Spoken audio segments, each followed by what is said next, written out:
Hello there, welcome to my channel.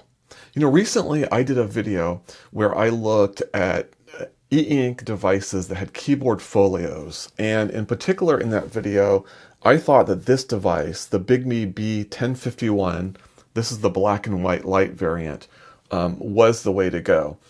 It didn't have the best keyboard folio of the group, but it was definitely a competent keyboard folio, and at the price level, I thought it made a really compelling case.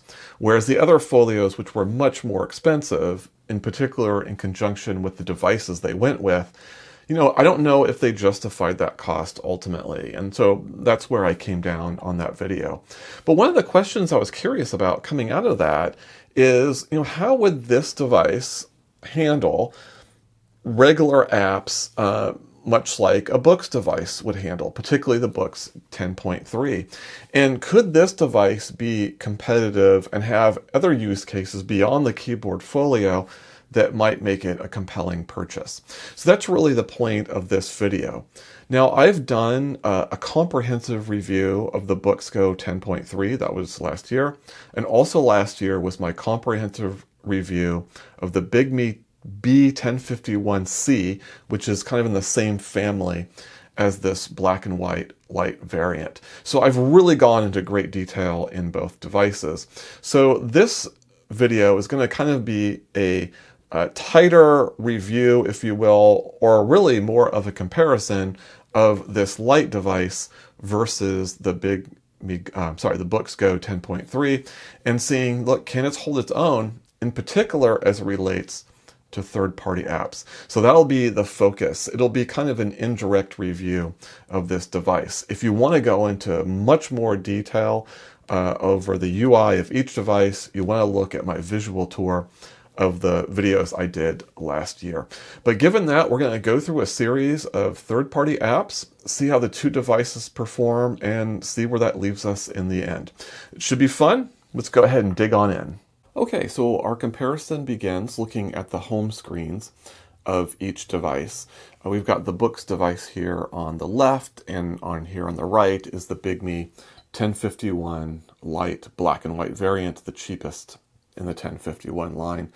I just wanted to focus here first on this device, the Boox device, having 300 ppi, and this device over here having 227, and how much of a difference does that really make? And at least based on the home screens here, I don't see much of a difference. I mean, the most striking difference, of course, is the fact that this is rendering the icons in larger sizes, as well as the text. Over here it's a little smaller. Of course, these all can be adjusted.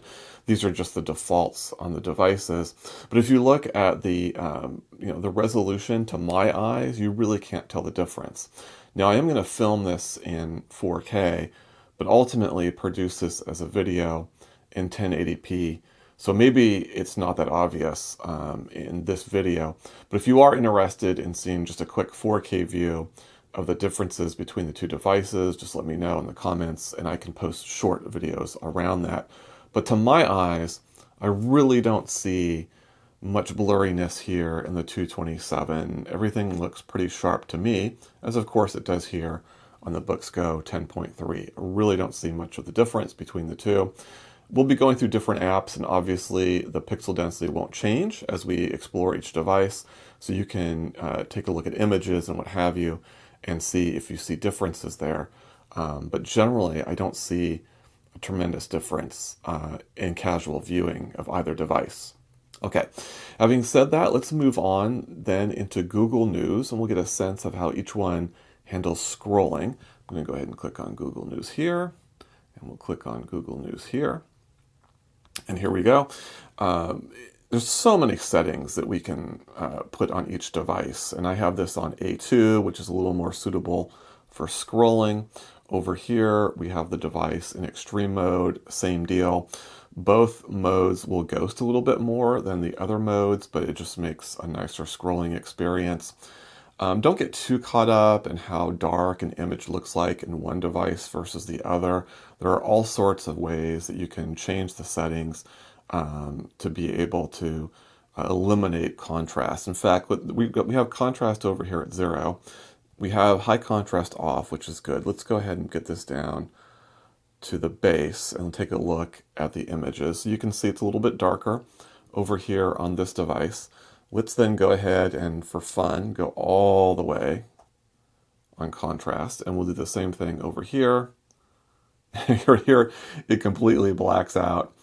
Here you can still discern some of the image. So, a little more of a darkness on this screen, but both do quite well. We'll go ahead and set those down to 0, just to level set.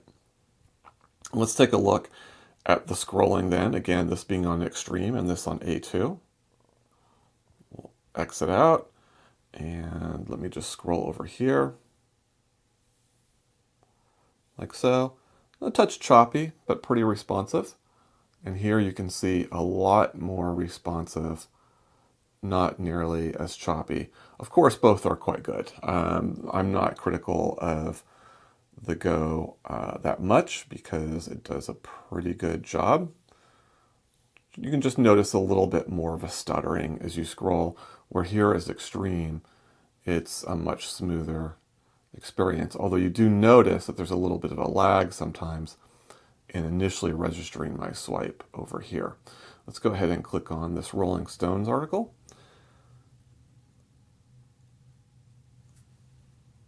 And just go ahead again, we'll see similar scrolling. And again, don't get too caught up on the size of the text. These are things, this is pretty similar in font size, but these can all be manipulated with the settings.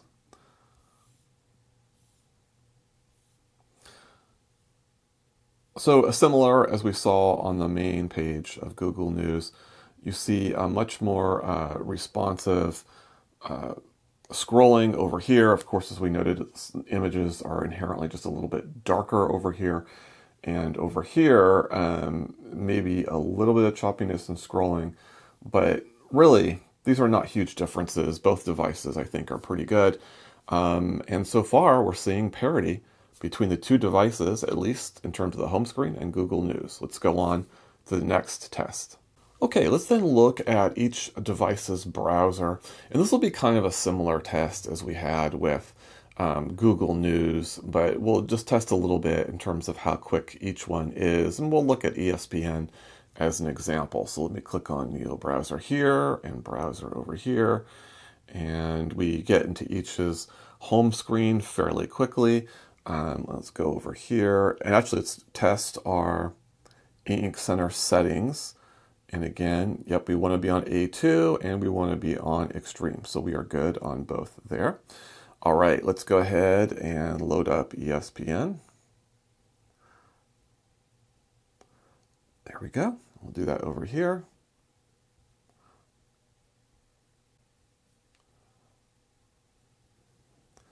All right, we'll go ahead and load them up.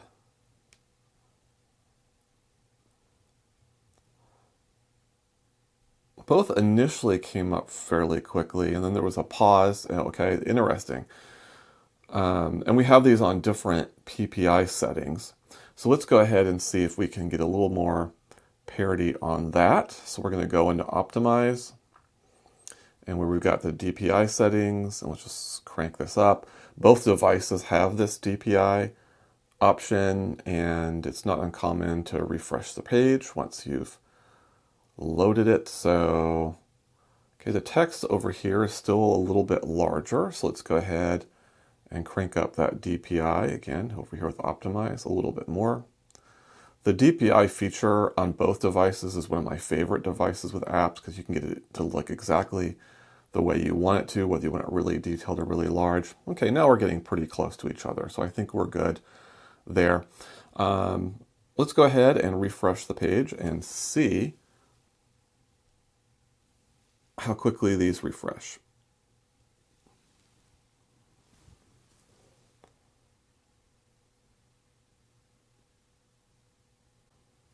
All right, not too bad. Pretty much in parity, different, but generally speaking in parity with each other in terms of performance. And of course, as we do scrolling, and I'll scroll these at the same time, we see what we would expect to see, which is a little bit of a smoother scrolling performance over here. just a touch choppier over here, but really nitpicking a bit in that regard because both are quite good. Let's see if we can get into an article, see what that looks like. And now we're loading the article a little bit quicker over here. A couple beats slower over here, but both pretty good.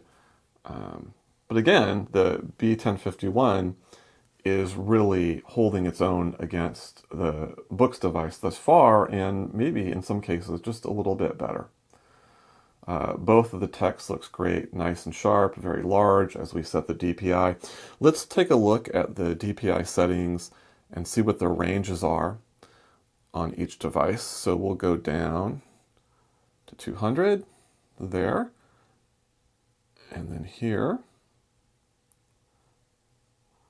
we'll also go down to 200. And this one, you notice you're still in the ESPN screen. Over here on the Bigme device, it takes you back to the home screen. So now I'm going to have to reload ESPN. So that is one advantage with the Boox device as you're playing around with the DPI settings. Okay, here we are. Let's go ahead and get into that article. Like so, and you can see that the text is smaller over here on the lowest DPI setting for the Boox device than it is over here on the Bigme device. So you can get a smaller effect over here. Let's look at the other extreme. Let's go ahead and move this eink center to just the biggest you can possibly get. Do the same over here.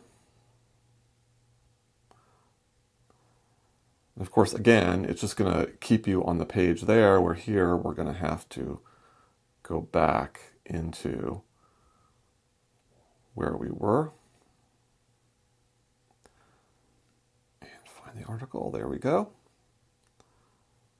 All right, and actually here, the Bigme device has a much larger font than it has over here. So the Boox skews a little bit smaller in general. The Bigme skews a little bit larger. So larger on the top end. This is smaller on the lower end.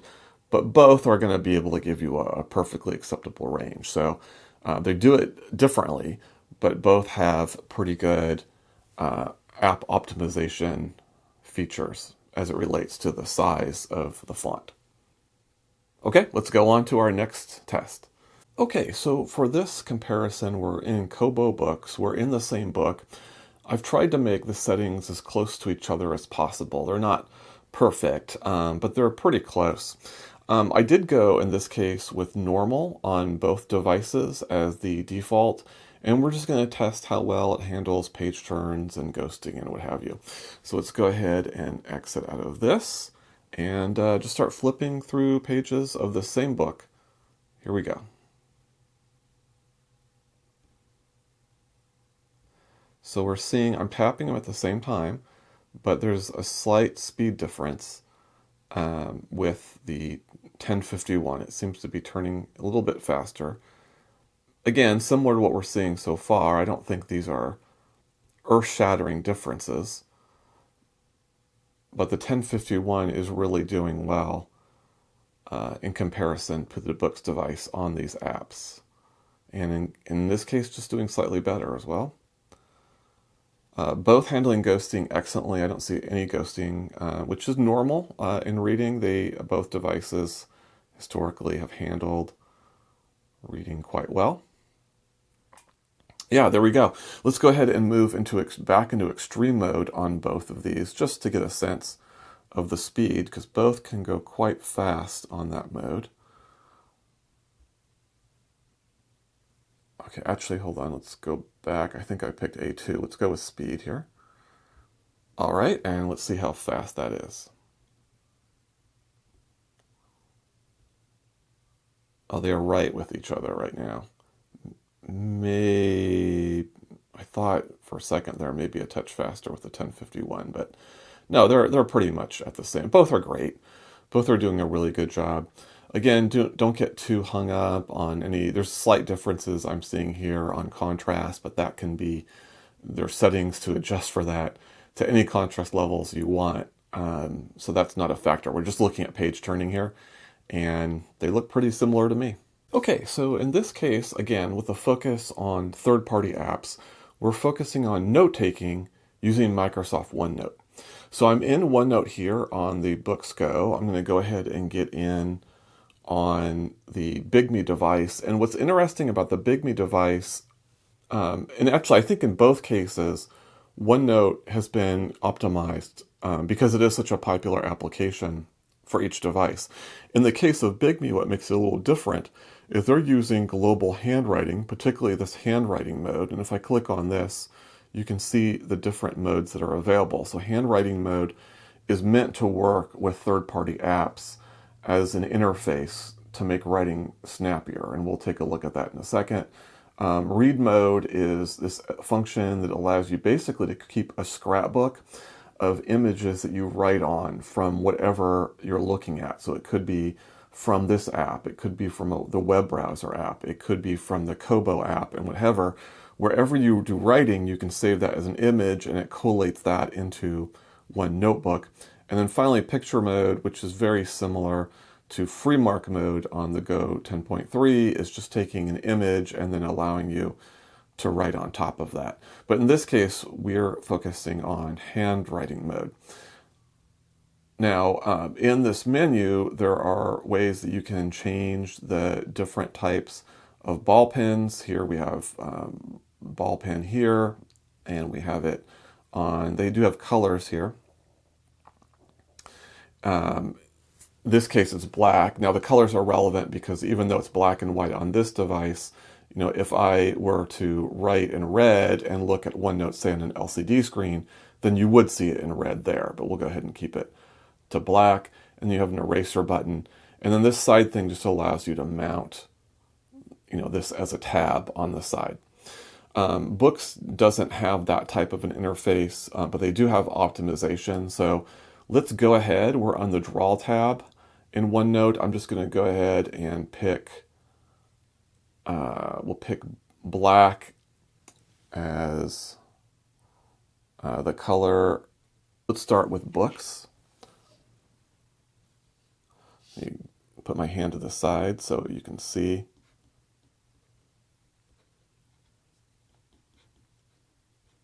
Like so.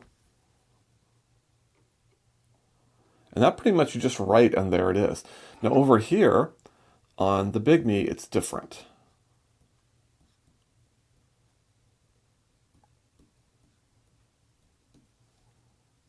So you notice how it changed. So what's happening with Bigme is you're writing using Bigme settings, and then it's rendering that writing into the native settings set in OneNote. So let's watch this again. I'm going to go ahead and do little scribbles here. This is using Bigme settings, and then it's going to render in to OneNote. What that allows you to do in the case of the Bigme device is you get really responsive writing.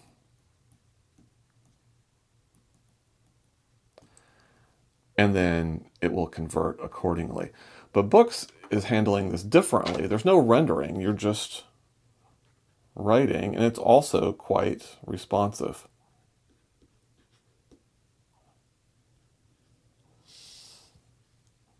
So two very different approaches to how you're interacting with OneNote, and both actually work pretty well. So you might have a preference. You may not like the fact that it renders over.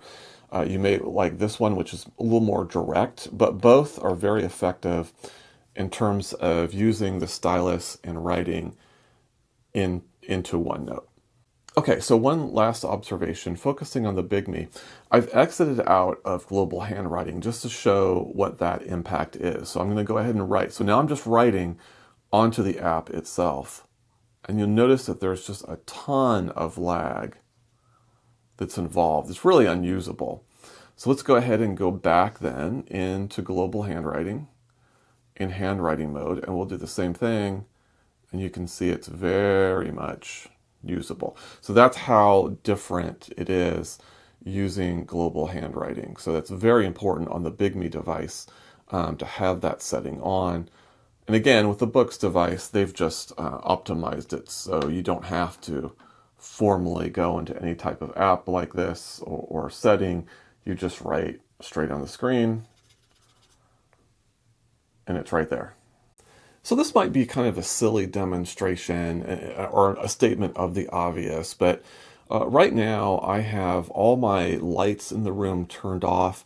I am getting some light behind me and to the right from the window, but it's not really reaching here very well. And obviously this is as bright as the Boox device is going to get. They don't have any front lighting, but you do have front lighting on the Bigme device. And if we go ahead and turn that on, like so, let's go ahead and look at the different ranges. So you've got full cold over here, you've got cold and warm here, and then that's completely warm, which is kind of this light orange color. I tend to prefer cold lighting, maybe a little bit of warm lighting. That gives kind of a almost white appearance to the device. And this is an obvious advantage for the Bigme device because here in this darkened environment, I can set this front lighting within a pretty good range of comfort so that I can read comfortably despite having less than optimal lighting. So that is a huge advantage for the Bigme device, and I could have just set it, but I thought it would show it as well. So here's an example of the lighting back on, and you can see the difference with front lighting here as well. This is, you can definitely read off of this, but this makes it a little bit easier. And even in situations where you do have lighting, even optimal lighting, there are advantages to having front lighting. So that's something to consider. Now let's go ahead and turn that front lighting off, and let's do one last look, which is at YouTube. And I do find it's kind of silly to play YouTube on these devices, but in the sake of completeness, I thought we would do it just for fun and get a sense of the speakers and the performance. So let's go ahead and get in there. And I haven't played around with the settings that much. Let's go ahead and go into one of my web pages. All right, so here we're going to be on X mode, which is the first time we've been on this mode on this device because it indicates that it's good for playing videos. And I'm going to go ahead and go back to the tried and true extreme mode over here. So we'll go ahead and play a similar video. Let's go ahead and play one of my recent ones, which is about in terms of the length between the home keys. But I found personally that I adjusted to that eventually, and I actually started typing on it quite comfortable. Hopefully by playing this, I won't do a copyright strike on myself. Hello there, welcome to my channel. This is going to be kind of an interesting video, and instead of focusing on one device or one particular aspect of eink, I'm actually going to compare three different Boox, which has basically the same functionality in terms of the software, with a larger screen. I just don't see either of those devices providing the value for the cost, even though they're the more premium, even though there are things about the Bigme that feels... All right, so, both devices, handle the video really well, considering that we're talking about e-ink. The speakers on both devices are okay. They're nothing to write home about, but they're certainly serviceable. Yeah, both these devices handling videos, I would say, in maybe not exactly the similar fashion, but generally speaking, at the same acceptable level. Okay, I'm not going to go too in-depth into this, but I did want to do a little bit of a demonstration about how much the Boox native note-taking app is superior to the Bigme app. Now, at a surface glance, they look very similar. You've got, in this case, we've got the settings over here to the side and along the top. I've also got it over here to the side and along to the top. There is a difference, though. This particular device actually has two different menu bars, where this is more of an integrated one. So let me kind of show you what I mean. Let's say we want to start to consolidate this. So I'm going to go ahead and click on this icon to get this floating bar. And then if I wanted to get rid of that, I can click on this icon to turn it into a tab, freeing up the page. Over here, there's a couple ways to do it. I can collapse this bar like so. So I got rid of the bottom half. I can also mount this as a tab. And then that's separate from the top, which can then also be mounted as a tab. So over here, you've got a couple tabs, where over here you have one. You do have the ability to move this around. So I can hold this down and move it around, and then mount it like so. So now I've got tabs on each side. But I tend to find that the Boox device is a little bit more elegant and thoughtful, and this is just a little clunkier in my opinion.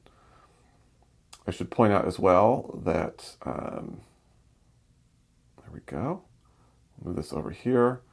We'll expand this. So I can actually get rid of that tray completely by clicking on that icon, and then you just have a menu bar on top, but you don't have access to a lot of popular features. Like over here, you've got your pen styles, your eraser, and then you've got a lot of features down below, not that different from what Boox provides as well. So you do see a lot of similar features. Boox has more though, and I find it tends to work a little bit smoother. I'm just going to point out one as an example. So let me go ahead and write the word hi here, and we'll write the word hi here. Now both have AI tools, so I'm going to go ahead and click on this AI button, and you'll notice that we have what's called lasso recognition. Okay, so what that means is I can take my stylus and I can just circle it, and it's going to recognize it as a lassoed area, and then that of course brings up this menu as well. So let's take a look at the similar function then on the Bigme device. So here's the AI button. Here we have we'll have gesture lasso, so we'll go ahead and turn that on. And if we circle, doesn't work. Okay, so let's go ahead and undo that. They have an alternate way of doing it, which is you can draw a rectangle. Okay, and then that works. And then you get their menu, which actually is much more limited than it is. AI and OCR are both pretty much the same. They convert the item into text. So you can click on that and see there it says hi, and you can do that over here. So that functionality is the same, but it's much nicer over here. I find using the circle to do the lasso tool works almost all the time. I find over here, obviously the circle didn't work. The triangle or rectangle did, but I find that doesn't work nearly as often. So similar tools on both devices, but you see just a little bit of a better implementation over here. So on a similar vein to the note-taking app, the native readers app are competent on both devices, but they are better ultimately on the Boox device, as Boox gives you a little bit more. So here I'm actually in the user manual for the Go and for the 1051. And if I tap on the middle, then we go over to like style, for example, and this one's called format. You do have a lot of different options, but you can see there's a ton of different tabs over here, where over here it's a little bit more limited. If we also go into like navigation, like over here you've got reflow, that's the only option, whereas over here there's actually a number of different options that are available to you, and that's consistent throughout the app. In addition, there are more file formats that Boox can read. So in other words, it's not that this is a bad application, and what it does, it seems to do fairly well, but you just get a little more features over here with the Boox app, and it does handle them a little bit better. And I could probably go into details of that, but just know this is a little bit more of a refined experience, and this is a little bit more of a basic experience, or maybe you can call it this way. You can call this expert level and this intermediate level. That's probably a better way of putting it. In other words, if I were to just launch an EPUB, for example, and I really don't want to do any type of reformatting, I just want to start reading, both apps would be perfectly fine. But if I'm very particular about how I want things to be laid out, etc., I'm going to have a few more options over here on the Boox device than I'm going to have on the Bigme device. That's kind of a way to think about the difference between the two. Okay, so now that we've done these series of comparisons, where does that leave us? And I want to start with the Boox Go 10.3. And I've got 4 cases to make for that particular device that I think are compelling. Now, I've touched on 2 of them. One is I think it has a superior note-taking application, and I also think it has a superior native reading application. And I gave some examples of that. I could have gone into more depth on that. I think if you're interested, you'll want to look at the detailed videos I've done and the visual tour of the 1051 device, as well as the Boox Go 10.3. But suffice to say, I think that the Boox device is the better of the 2. So if you're purchasing the device with the intention of using the native app for writing and reading, I think the Boox Go 10.3 is the better device. And we thought that going in. This is not a surprise. In addition to that, one of the things I didn't talk about is that the screen of the Boox device is kind of this etched glass. It's not a film, but it does give you a little bit of an auditory feedback as you're writing. And I think it's pretty nice. It's not at the level of a Remarkable or the Note Air 4 or 3C for that matter, which have really nice films on them that has this nice auditory feedback. It's not at that level, but it's much better than what you get on the 1051. The 1051 is just almost a pure glass experience, and there's just no texture at all. There's no real auditory feedback. If you bought the 1051, you'd have to put some type of film on it if you wanted to get a nicer writing experience. So inherently, the Boox Go has that better experience. Kind of on an interesting tangent, if you touch the screen like I was doing when we were swiping on the apps, you couldn't really feel any difference between the 2 screens. But when I take a microfiber cloth, like this one right here, and then I wipe the screen for smudges, it's completely smooth on the Bigme device, but on the Boox device, you can feel a little bit of the rough texture. I was kind of curious. I'd never noticed that until this video. And again, that's the texture that allows for more of that auditory feedback as you're writing. So I do think that's an advantage, a big advantage for the Go 10.3. The last thing I'd point out is the UI. The system UI on Boox is just much more stable. And I'll give 2 stories about the Bigme to kind of put this into contrast. Recently, I was playing around with my Bigme device, and when I did a swipe gesture, which was intended to bring me into the Task Manager screen, I found instead it was sending me into a place in the Settings app where you could pick the language of the device. And it wasn't just a swipe gesture that was doing that. When I used the shortcut button to the Task Manager screen, which is on the top menu bar of the UI, it took me to that same incorrect place. So I had to reboot the device in order to kind of fix that issue. So that's something you wouldn't expect to experience on a Boox device that you experience on occasion on Bigme devices. Another example is we showed in this video an example of global handwriting in action, and it worked really well. And I'll talk a little bit more about that as we focus on the Bigme. But I was actually planning to do a global handwriting review, since they've recently changed the UI and look of it, just to kind of do an update on how it now functions. And I did a number of prep work sessions on making sure that I understood how it worked, I remembered, the nuances of it. And then when it came time to filming, and this is not on the 1051 black and white Lite, but on the C, the behavior of it had changed. So in this video where we showed OneNote and we showed how instantaneous the writing was before it rendered into OneNote, it was completely unusable as I was doing this video shoot. And there was no reason for that. Nothing had changed. It was no different than when I was practicing leading up to shooting the video. You get experiences like that with Bigme. Now, I don't want to overstate that. Most of the time, Bigme devices work fine. It's just these quirks pop up from time to time, and they don't do that on a Boox device. So I think that that's another plus and another strength of the the Boox Go 10.3, which is it's got the more stable UI. So again, the better reading and writing app, it's got the nice, more satisfying screen to write on, and it's got the more stable UI in general. For all those reasons, I think the Boox Go 10.3 is the better overall device. And again, if you look at the price, the Go 10.3 is about $10 cheaper than the Bigme device. So I still think ultimately the Go 10.3 is the way to go. So given that, is there a case to be made for the Bigme device? And I think there is. And we've already seen it with the keyboard folio. There is no keyboard folio for the Go 10.3. So there's no comparison to be made. The Bigme is the better choice there by default. And I think, as I mentioned in my previous video, an excellent choice overall.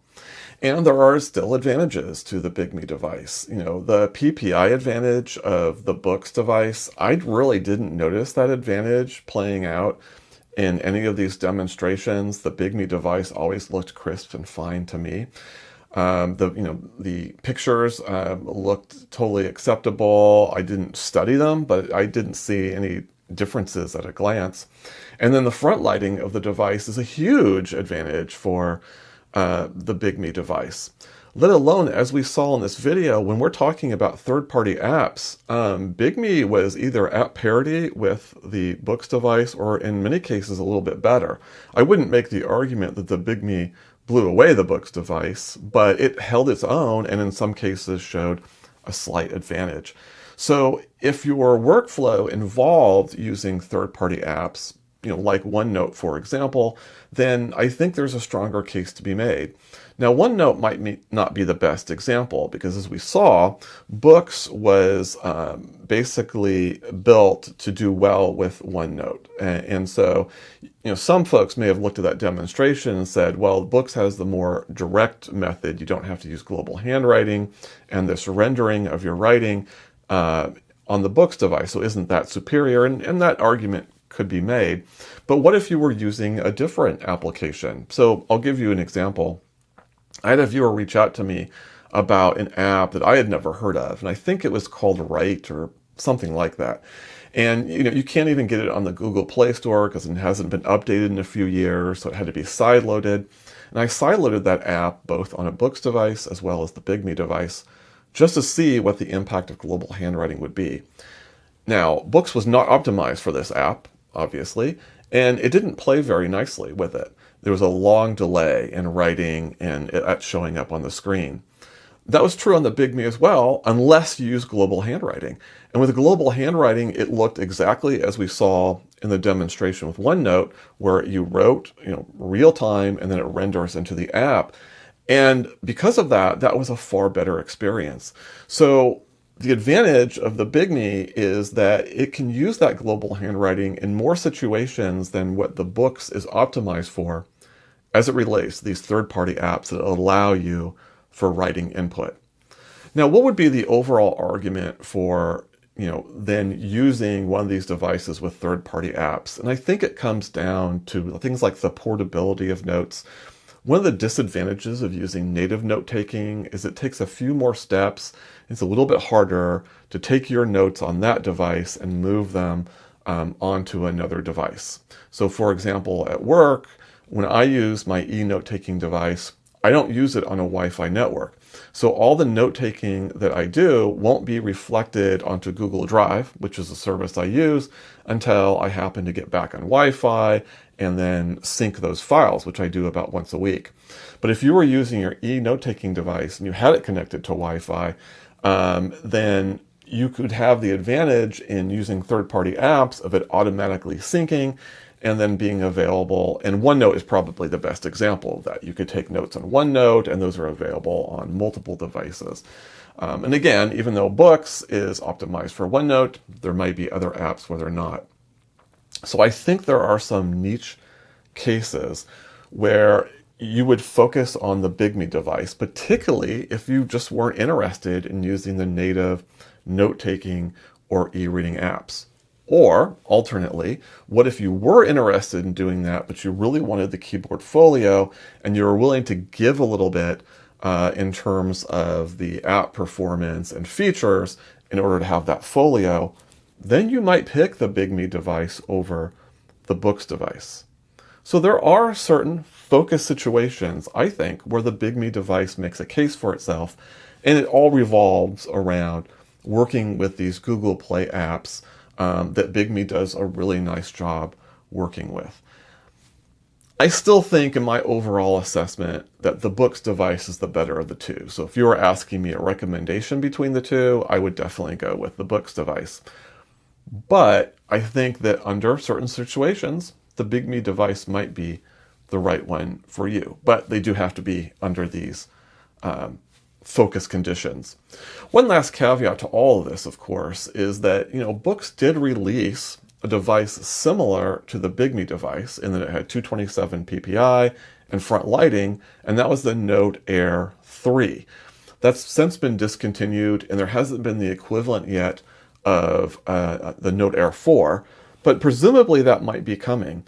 And if it was sold at a price point that was comparable to what the Bigme is selling at, then all bets would be off.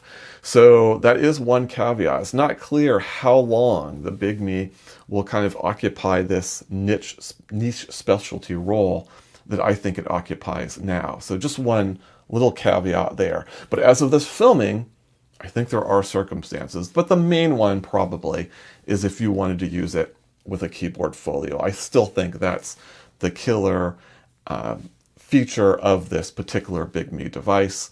Not so much the others, but your mileage may vary.